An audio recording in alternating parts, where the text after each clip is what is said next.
At the cricket match in Goodwood, the Duke's team are piling on the runs. Hambledon seem to be letting things Very slip. neatly tucked away to another very, very charitable piece. The team need more of a killer instinct, something they might have inherited from their forebears in Hambledon. Historian John Goldsmith says the village has a dark and chilling past. In 1782, a man called James Stairs was killed in cold blood up at Cam's Hill. He'd received some money in the pub, and when he got up to leave, he was followed along a footpath and then murdered by the local blacksmith, who was hanged for the crime. It affected the village so much they put a stone at the scene of the crime. It was really rather a brutal murder. Everything was stolen, his money, his buckles, his buttons, and as the Hampshire Chronicle revelled in it at the time, his throat was cut from ear to ear and from chin downwards. Just over 50 years before that, the village was nearly destroyed by fire. There was a terrible disaster in 1726 when a great fire broke out in the High Street, and it spread along East Street, burning to the ground some houses, ruining others, and miraculously missing out 2 of the houses there. Altogether, it did about £5,000 worth of damage, which was a lot of money in those days. In 1727, a cricket team had 12, not 11 players. And in today's celebration of the origins of the game, the Duke of Richmond's 12 are beating the Gentlemen of Hambledon in spite of the best efforts of farmer Robert Crossley.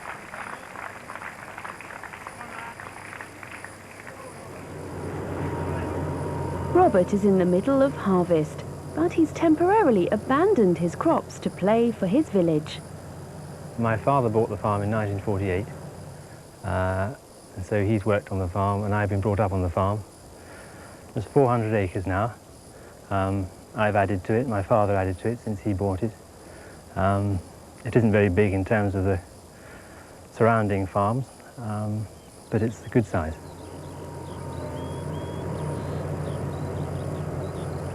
We're in the middle of harvest.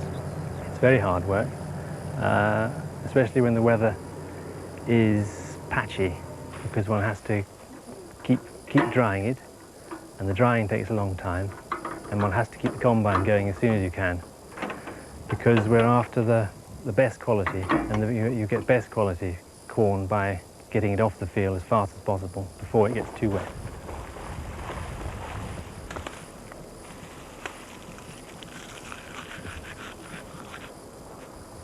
I love the country life. It's just the fresh air, the freedom, not getting on a train every morning. It's just a good way of life, nice way of carrying on.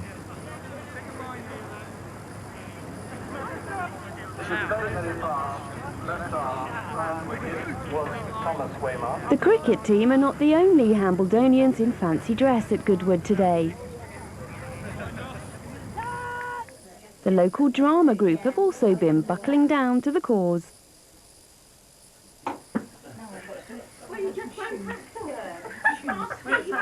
We're off to Goodwood today to support the Hambledon men who are playing the Duke of Richmond. We thought we would go along because we have productions in the spring and autumn. We sometimes have a summer production which is outside, but we haven't got anything this year. And other than the Queen's Golden Jubilee, which we all took part in that, and we thought it would be rather nice to add to it and finish off the Jubilee celebrations by dressing up and going to support the cricketers.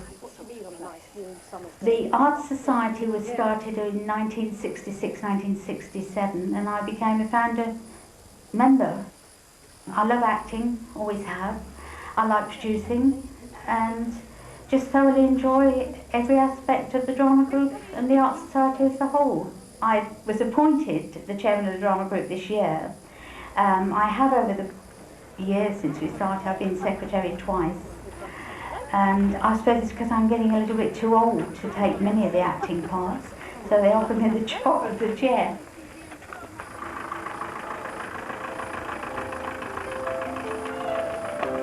Welcome back, It's a limited over match, and the Duke of Richmond's 12 have made 154. needed refreshment. The Hambledon Drama Group are in full sail with supplies of ale to fuel the village fight back. Oh, that's very nice. What's this? Ale. Is it? Thank you very much.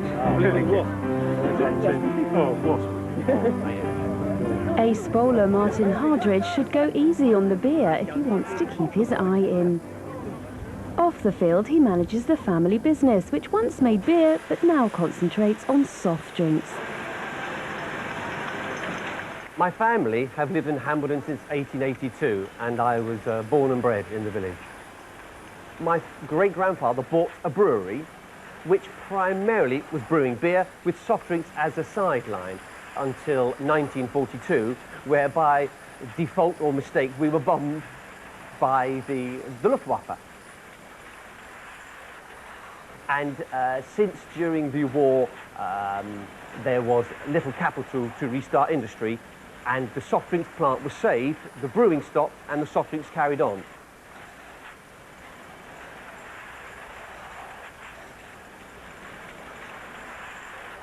In 1882, they would have been using the traditional stone jar bottles for ginger beer and lemonade, which would be for just the local population, local farmers, harvests, things like that.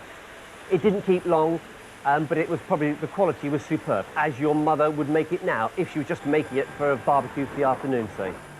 Probably the biggest thing that changed it was the fact that if you were starting to deliver it to shops, who then had to keep it longer and would then be selling it on to somebody else. So rather than delivering it to the farmer, say, who'd drink it straight away, or use it in a couple of days with no preservatives in, it then started to go to, a middleman who then sold it on, so you had to put preservatives in and again make it more hygienic so that the product would last longer.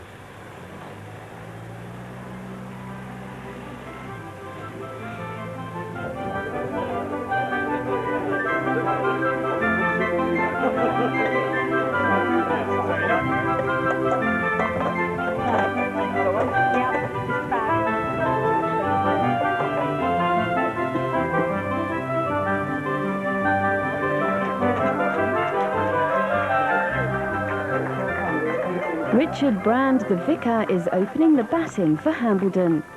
He's hoping to have his boss on side, and he's counting on the support of the celestial choirs, as well as encouragement from the local village singing group who've turned up to cheer them on. That bale dislodged from that wicket.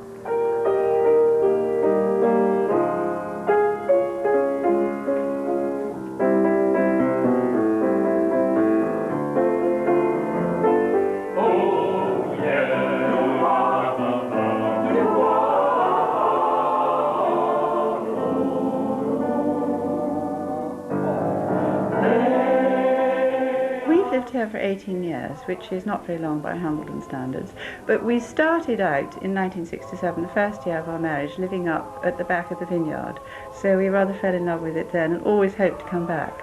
Well, not only is it a really beautiful village and so many pretty houses, also full of very, very nice people and a lot of very talented people, and there's so much going on here. And so whatever you're interested in and you enjoy doing, you can do it here in a group, or equally you needn't do anything. Nobody minds really what you do, but it's a really lovely place to live.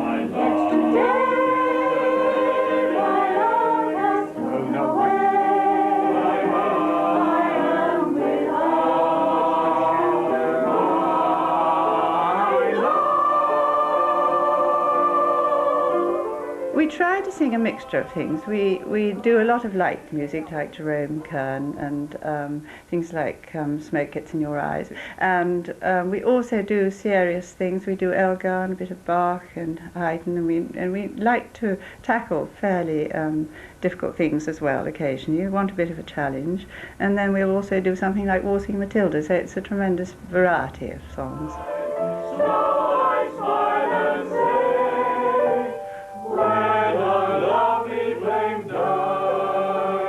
I've been playing the piano, I suppose, since I was 5, really.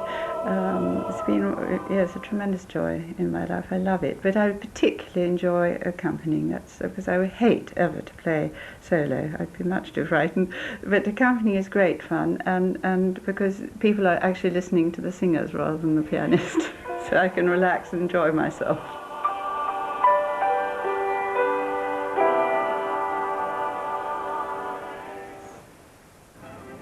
Support from the choir and the drama group appears to be working. The vicar, Richard Brand, managed some inspired batting with a curly-whirly bat. A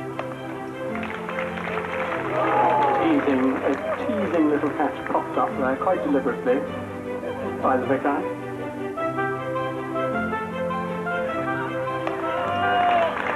Well, there it is. Now that is the shot that may decide this match. Too very wide.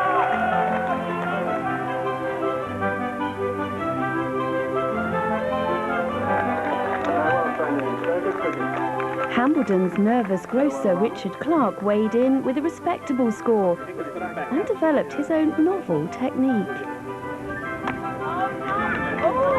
Very nicely tucked away there by Richard Clark. Very well run.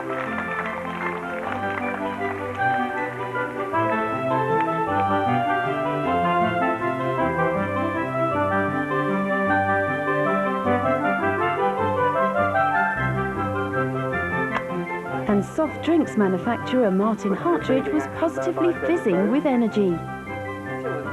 But the wickets were falling, and the Hambledonians were flagging.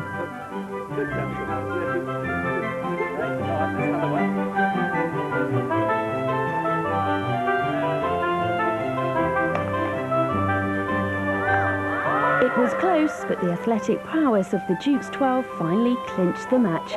Hambledon lost by a mere 18 runs. You were worried at one point, weren't you?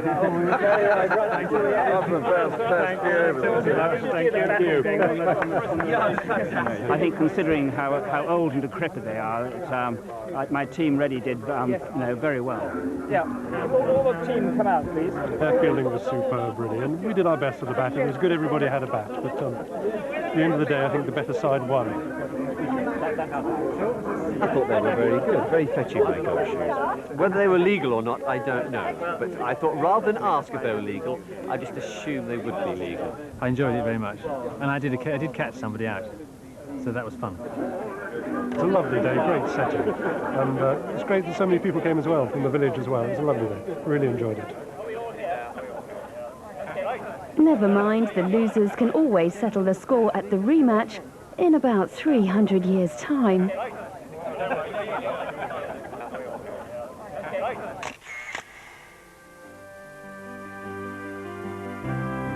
And in the meantime, they have the consolation of going home to Hambledon.